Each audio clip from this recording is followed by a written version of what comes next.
The Upper Tribunal has rejected an appeal from Hmrc in a case relating to the taxation of termination payments made to football player employees of Tottenham Hotspur Limited.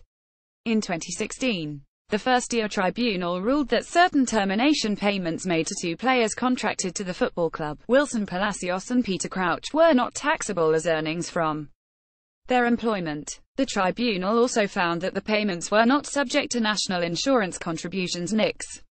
Palacios and Crouch had received lump sum payments on early termination of their employment contracts, with both players joining Stoke City in a transfer deal. Palacios received £900,000 once the transfer was made, plus an additional £510,000 paid on 15 August 2012.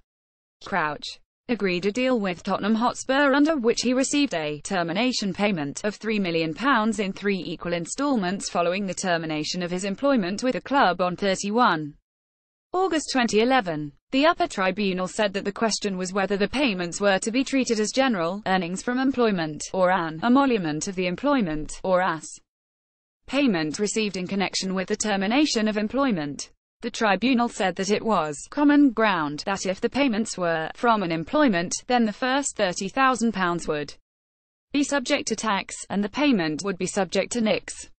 Hmrc had argued that the payments represented earnings from the players' employments, and were therefore subject to income tax and NICs. Tottenham appealed Hmrc's decision in 2015, advocating that the payments represented compensation for the early termination of the players' contracts, and were therefore not from employment.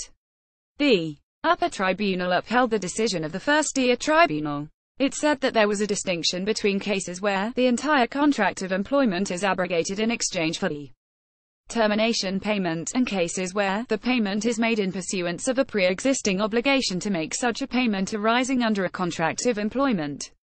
Both the cases of Palacios and Crouch fell squarely into the first category, the tribunal said.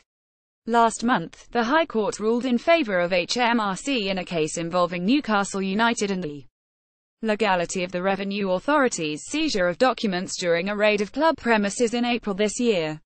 The raid had been carried out in relation to suspected income tax and national insurance fraud. In July this year, the Supreme Court ruled in favour of Hmrc in a tax case relating to the remuneration of Rangers Football Club employees through an employee benefit trust between 2000–109.